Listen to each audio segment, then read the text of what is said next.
بسم اللہ الرحمن الرحیم۔ میاں چنو تولمبا پاکستان میں ایک اور گھناؤنا واقعہ ہو گیا ہے۔ پے در پہ ایسے واقعات ہوتے چلے جا رہے ہیں، لیکن ہماری قوم میں جو شدت پسند لوگ ہیں، مذہب کا غلط استعمال کر رہے ہیں، ان کو ذرا بھی شعور نہیں پیدا ہو رہا، ان میں ذرا بھی خدا کا خوف پیدا نہیں ہو رہا کہ کبھی توہین رسالت کے نام پہ، کبھی توہین قرآن کے نام پہ کیا جس کو چاہیں اٹھا کے مار دیا جاتا ہے، جس کو چاہتے ہیں اٹھا کے قتل کر دیا جاتا ہے۔ بہت سستا ہو گیا ہے ہمارے ملک میں انسانی جان کا قتل، اور انسانی خون بہت ہلکا ہو گیا ہے۔ آپ کو پتہ ہے کتنا گھناؤنا واقعہ ہوا ہے کہ ایک آدمی جس کا دماغی توازن ٹھیک نہیں ہے، اس پہ توہین قرآن کا جو ہے نا کہ قرآن اس نے جلایا ہے، اور اس بیس پہ اس پہ توہین کا فتویٰ لگا کے اس کو قتل کر دیا گیا، لٹکا دیا گیا۔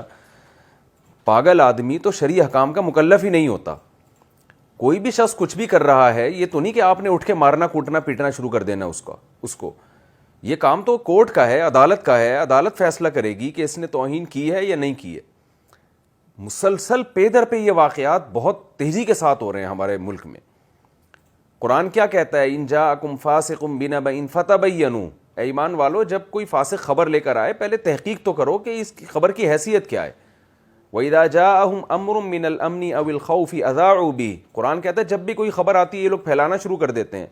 وَلَوْ رَدُّوهُ إِلَى الرَّسُولِ وَإِلَى أُولِي الْأَمْرِ مِنْهُمْ، اس خبر کو رسول کی طرف لوٹاؤ۔ اگر نبی صلی اللہ علیہ وسلم تمہارے درمیان موجود ہیں، موجود نہیں ہیں تو اولو الامر جو اس معاملے کے اہل ہیں، جو تفتیش کے اہل ہیں، جن کا کام ہے دن رات تفتیش کرنا، گہرائی میں جا کے کسی خبر کی حقیقت جاننا، ان تک اس خبر کو پہنچاؤ، حکمرانوں تک اس خبر کو پہنچاؤ۔ تو حکمران کی ذمہ داری ہے، حاکم کی ذمہ داری ہے، کورٹ کی ذمہ داری ہے کہ وہ ایسے کیسز میں وہ فیصلہ کرے کہ کس نے توہین کی اور کس پہ جھوٹا الزام لگائے، کس کا دماغی توازن ٹھیک تھا، کس کا دماغی توازن خراب ہے۔ کورٹ جب تک فیصلہ نہیں کرتی، اور کورٹ کو بھی دباؤ نہ ڈالا جائے۔ بعض وکیل پریشان ہوتے ہیں، ہم سے شکایت کرتے ہیں کہ توہین کے کیسز میں اگر ہم وہ شخص جس پہ الزام لگائے، ہم اگر اس کی حمایت کرتے ہیں، ہمیں پتہ ہوتا ہے کہ الزام جھوٹا لگائے، لیکن وکلا کہتے ہیں اگر ہم اس کی حمایت کریں تو ہمیں ڈر یہ ہوتا ہے کہ ہمیں اڑا دیں گے، لوگ قتل کر دیں گے۔ قوم اتنی جذباتی ہو جاتی ہے۔ یہ جذباتی پن قیامت کے دن آپ کے گلے پڑ جائے گا۔ یہ کوئی آپ اس عمل سے نبی صلی اللہ علیہ وسلم کو خوش نہیں کر رہے ہیں، اس عمل سے آپ اللہ کو خوش نہیں کر رہے ہیں، تو خدا را کچھ ہوش کے ناخن لیں۔ کس طرح بے گناہ انسانوں کو قتل کیا جا رہا ہے۔ اس پہلے سیالکوٹ والا واقعہ، ابھی اس پہ ہماری شرمندگی ختم نہیں ہوئی تھی، ایک اور واقعہ وجود میں آ گیا ہے۔ تو یہ کیا تماشا بنایا ہوا ہے؟ کیا اس سے پیغمبر صلی اللہ علیہ وسلم خوش ہوں گے؟ کیا اس جذباتی پن سے اللہ تعالی ہم سے خوش ہوگا؟ نبی صلی اللہ علیہ وسلم نے ایک صحابی کی تعریف کی اور ان سے فرمایا ان فیک خصلتین یحبہم اللہ ورسولہ، تم میں دو چیزیں ایسی ہیں جو اللہ اس کے رسول کو پسند ہیں۔ دو چیزیں کیا ہیں؟ الحلم والاناہ، ایک تمہارے اندر برداشت ہے، اور ایک جلد بازی میں فیصلہ نہیں کرتے۔ تو جس کے اندر بھی یہ دو صفت ہوں گی، جس شخص میں ہو یا جس قوم میں ہو، وہ قوم اور وہ شخص پیغمبر صلی اللہ علیہ وسلم کا محبوب ہوگا۔ اتنا محبوب کہ اللہ کے نبی صحابی رسول کے ان کے چہرے پہ ان کی تعریف کر رہے ہیں، حالانکہ حدیث میں چہرے پہ تعریف سے منع کیا گیا ہے، لیکن آپ صلی اللہ علیہ وسلم کو یہ دو صفات کہ برداشت اور جلدی میں فیصلہ نہیں کرنا، کسی چیز کی گہرائی تک جانا ہے، یہ دو چیزیں پیغمبر صلی اللہ علیہ وسلم کو اتنی محبوب کہ جس صحابی میں یہ دو چیزیں تھیں، ان صحابی کے چہرے پہ آپ صلی اللہ علیہ وسلم نے ان کی تعریف کی ہے کہ یہ دو صفت اللہ کو بھی محبوب ہیں اور اللہ کے رسول صلی اللہ علیہ وسلم کو بھی محبوب ہیں۔ تو یہ جو حالات ہیں نا جس میں دیکھیں، پہلی بات تو یہ کہ اگر کسی شخص کا دماغی توازن ٹھیک نہیں ہے، وہ تو شرعی حکام کا مکلف ہی نہیں ہے، وہ تو کلمہ کفر زبان سے بول دے تو کافر نہیں ہوتا، اس پہ تو کوئی سزا ہی نہیں بنتی ہے۔ دوسری بات، اگر کوئی ہوش والا آدمی یہ کام کرتا ہے تو ہوش والے آدمی کو بھی سزا دینا عام آدمی کا اختیار نہیں ہے۔ لوگ عام طور پہ خود ہی سزائیں دینا شروع کر دیں گے تو پتہ کیسے چلے گا کہ اس میں صحیح کون ہے غلط کون ہے؟ کسی کا کسی سے ذاتی جھگڑا ہے، وہ اس پہ توہین کا الزام لگا کے اس کو قتل کر دے گا، مار دے گا، پیٹ دے گا۔ تو انہی تمام چیزوں کے لیے مینجمنٹ ہوتی ہے، انتظامیہ ہوتی ہے، گورنمنٹ ہوتی ہے۔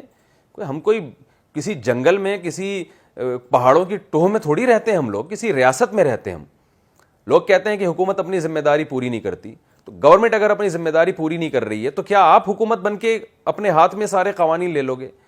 کل کوئی آپ کو مار کے چلا جائے گا اور بولے گا اس نے فلاں کی توہین کی تھی, فلاں کے ساتھ ناانصافی کی تھی اس نے.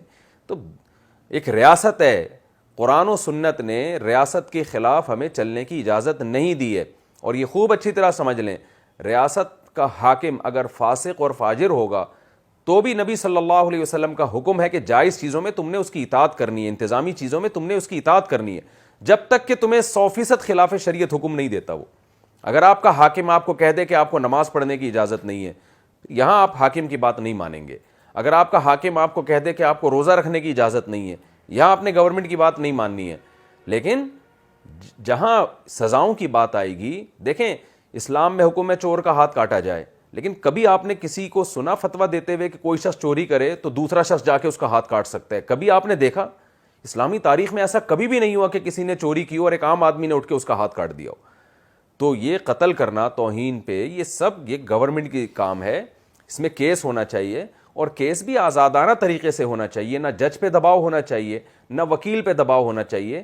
اور جج یہ فیصلہ کرے گا, تجزیہ کرے گا کہ یہ توہین ہے یا نہیں ہے. پھر اگر توہین ہے تو اس کی جو بھی قانون میں سزا ہے وہ سزا اس کو ملے گی. عوام کو یہ قطعاً حق حاصل نہیں ہے. یہ بہت زیادہ ہو گیا ہمارے ملک میں. مجھے یاد ہے چند سال پہلے سرگودا میں ایک واقعہ ہوا, ہمارے ایک دوست نے بتایا کہ ان کا کام تھا مقدس اوراق کی حفاظت. وہ پورے شہر سے مقدس اوراق کو جمع کرتے تاکہ ان کی توہین نہ ہو, اور وہ ان کو ایک ڈرم میں ایک جگہ پہ جمع کرتے رہتے. ان کو ایک دن خیال آ گیا کہ یہ لوگوں کے پاؤں کے نیچے آ رہے ہیں, تو کیوں نہ ان کو جلا دیا جائے, راکھ بنا دیا جائے, تاکہ بے ادبی سے حفاظت ہو. بہت سے فقہا نے لکھا ہے کہ مقدس اوراق کو بے ادبی سے بچانے کے لیے بھی جلایا جاتا ہے. یہ فقہا نے اس کی اجازت دی ہے, کتابوں میں یہ مسئلہ لکھا ہوا ہے. ہم نے بڑے بڑے علماء کو دیکھا ہے کہ وہ قرآن کی اوراق جو ہے کسی کے پاؤں کے نیچے نہ آ جائیں تو ان کو جلا دیتے ہیں, کیونکہ جلانے سے وہ الفاظ مٹ جاتے ہیں, پھر اس میں توہین کا عنصر ختم ہو جاتا ہے. بعض دفعہ توہین کی نیت سے جلایا جاتا ہے قرآن مجید, بعض دفعہ توہین سے بچانے کے لیے اوراق کو جلایا جاتا ہے. تو اس میں نیت کا بڑا دخل ہے کہ آپ کی نیت کیا ہے.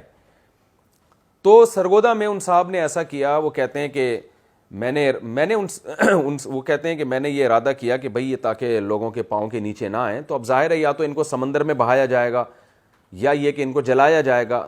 سمندر میں بہائیں گے تو ظاہر ہے وہاں بھی کچھ نہ کچھ توہین کا تو چانس ہے نا, کوئی کشتی جا رہی ہے, اب سر پھرے لوگ وہ وہاں بھی توہین کا مسئلہ بنا دیں کہ انہوں نے سمندر میں قرآنی اوراق کو پھینکا ہے. تو وہ کہتے ہیں میں نے کیا کیا, میں نے جلا دیا, ایک جگہ جمع کر کے آگ لگا دی. نیت یہ تھی کہ اس کی توہین نہ ہو. کہیں سے پڑوسیوں کو پتہ چل گیا, انہوں نے کیس کر دیا جی ان کے خلاف. ایک عذاب میں آ گئے وہ, بڑا مصیبت سے ان کی جان چھوٹی ہے. تو جس کا کام تھا بیچارے کا سارا دن مقدس اوراق کی حفاظت کرنا, اسی پہ قرآن کی توہین کا کیس ڈالا جا رہا ہے. تو یہ قوم ہماری پاگل ہو گئی ہے, اس کا دماغ خراب ہو گیا ہے. تو میں کہتا ہوں جس بیچارے پاگل کو قتل کر کے لٹکایا گیا ہے وہ پاگل نہیں تھا, پاگل وہ لوگ تھے جنہوں نے تفتیش کیے بغیر خود قانون میں ہاتھ میں لے کر اس کے ساتھ یہ حشر کیا. اور یہ جو ہمارے ملک میں حالات پیدا ہوئے ہیں, یہ بعض جذباتی تقریروں سے حالات پیدا ہوئے ہیں. مذہبی جو جذباتی قسم کے مذہبی رہنما ہوتے ہیں ان کی جذباتی تقریروں کی وجہ سے یہ حالات پیدا ہوئے ہیں, اور سنجیدہ علماء اس سے بری ذمہ ہیں. تو خدا را اب جو سنجیدہ علماء ہیں جن میں حلم اور انات ہے, جب بھی وہ بات کرتے ہیں تو برداشت کے ساتھ, انات ہے ان کی طبیعت میں, جلد بازی میں فیصلہ نہیں کرتے, سوچ بچار کے ساتھ قوم کو گائیڈ کرتے ہیں, تو خدا را ان لوگوں کی تقریریں سنیں, جذباتی لوگوں کے پیچھے نہ چلیں.